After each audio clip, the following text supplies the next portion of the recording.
Hi, so today we're making chicken pot pie in the frying pan, top crust only. And so I start off with chicken thighs in the crock pot, and I have 4 chicken thighs that are bone in, skin on, and I'm just going to move the skin a little bit so I can put this orange pepper seasoning on. You want to get the seasoning on the meat. And these were a great price. We got these for 99 cents a pound, so that was great. And we're actually gonna be able to use the whole chicken thigh and not have to throw away the skin. Oh So, yeah, that's a separate video. Be looking for that called chicken bacon. so I just turn the chicken thighs over, season the underneath because there's meat there too. Turn them back over and close the skin, and then just a little more seasoning on the top. Because, like I said, we're gonna use these skins. And nothing goes to waste in our household. Yeah. So I have the crock pot turned on low, and it's 6 hours. Okay. And so Paul's cutting the vegetables. Yeah, she's got to let me do something, so I'm doing a cup and a half of carrots and celery, um, and she's going to cook that in the broth later. All right. I start off with 3 stalks here, but I end up using 5. But you can't uncut celery, so I figured till we get a cup and a half of celery. Yeah, this is our only our second time making this, so Yeah. And I'm going to cut up a half onion, and I'm going to cut it a little bit smaller than what I would cut up onion for sweet and sour chicken. Diced, not minced. She's told me that don't mince it, but so that's what that's going to be. And I'm putting it in a separate bowl. In a minute, you'll see why. all right, so we have our 12-inch skillet here, and I preheated the oven to 425, and so I just have 3 tablespoons of butter, and it calls for 4 tablespoons. I use 3 just to kind of cut back a little. 4 is a half a stick of butter, seemed kind of excessive, and so I have the burner on.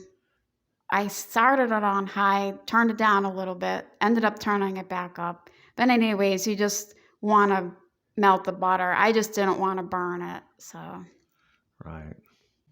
okay, and now we have the butter's all melted. We're going to add the onion. This is just a yellow onion, half of it, no special measurement.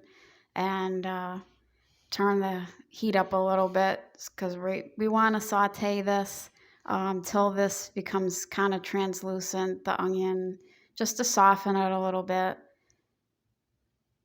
And you go up and down. You lower the butter so it wouldn't burn. But once you add the onions, now you have more material in the frying pan. You can bring it up. Right. It Right. took a little bit to melt the butter. I probably could have cut it into pieces, but all right. Now we have the onions cooked so they're just a little translucent. I have a 1/4 cup of flour here, and I'm just going to add that to the butter and onions to make a roux, which is our goal is to make gravy.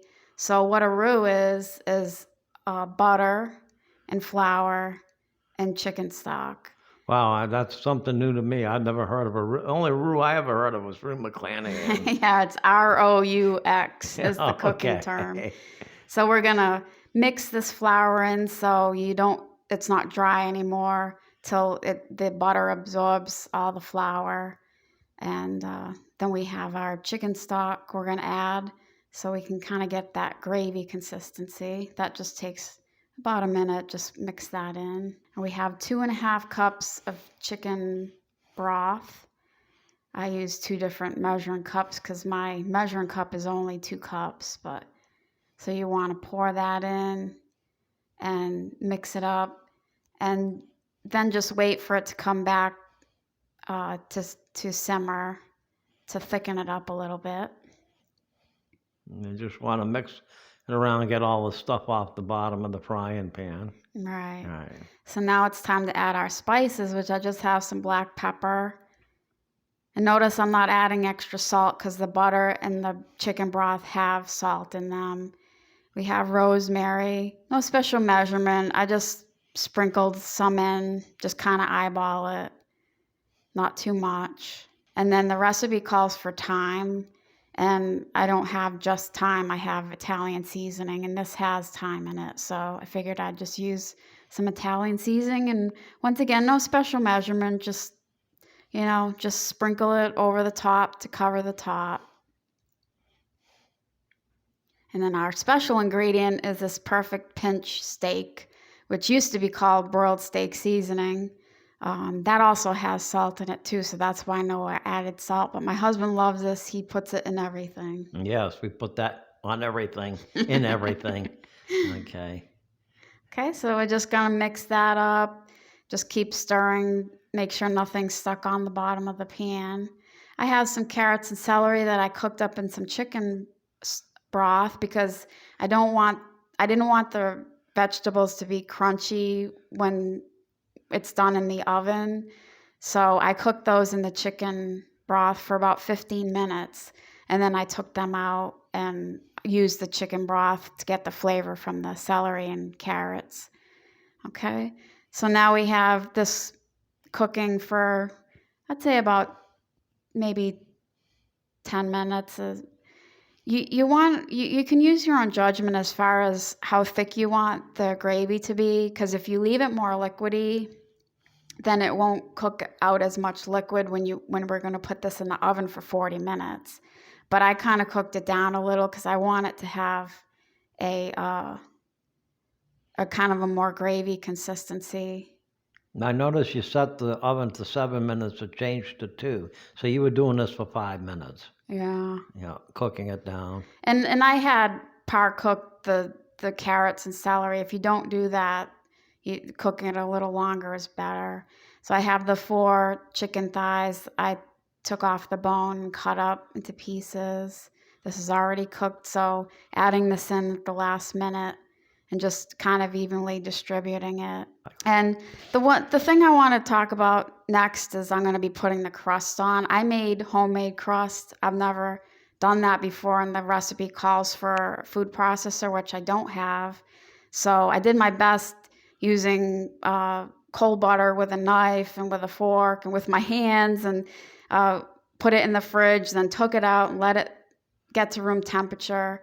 And it was kind of a lot of work. So you can buy it from the store if you just want to get refrigerated dough. But basically, we're just distributing all the ingredients here in the pan so they're nice and even. Chef John, who you got the idea from, he did his in the food processor. Right. And so this is my pie crust. It's not great looking on the edges. It's not decorative, but it tastes great. You just want to roll it out to 12-inch. This is a 12-inch frying pan, and then just cut a hole in the middle just for the steam to come out. So, and then we put this on a baking sheet, and in case it bubbles over. We have the oven preset to 425, and we're going to cook this for 40 minutes. And bam, just like that, it's done. Yeah. Okay. And as you can see, when I take it out, it kind of bubbled over onto the crust, but it's nice and browned and it tastes great. Let it sit for 5 minutes to cool off. Make sure you put we have an oven mitt over the handle because that gets hot for the metal frying handle on the frying pan. And this only has a top crust, so kind of flipped it over when we were taking it out. I think eventually you got me a spoon. Yeah, this was a little looser than the first time I made it because I added a little extra liquid. The first time I only used 2 cups of chicken broth, and this time I used 2.5. But yeah, a spoon would be good. This is the best smelling dish, cooking, I have ever experienced in my life. Even better than the family favorite Roppy pie. And I know relatives right now are rolling over in the grave, but this is out of this world. I wish my dad was alive to have this, to smell this, to taste this. Yeah. And You have anything you want to talk about? No, I just wanted to try. This is only my second time making it. Right. It's all homemade, so we'll see how it tastes compared to the first time. I always have food with my salt. Added a little more filling this time. Yeah. Oh. Oh, that's good. Yeah, I think I like this. We use more, triple on the vegetables, what the recipe calls for, double on the meat. Yeah. Yeah.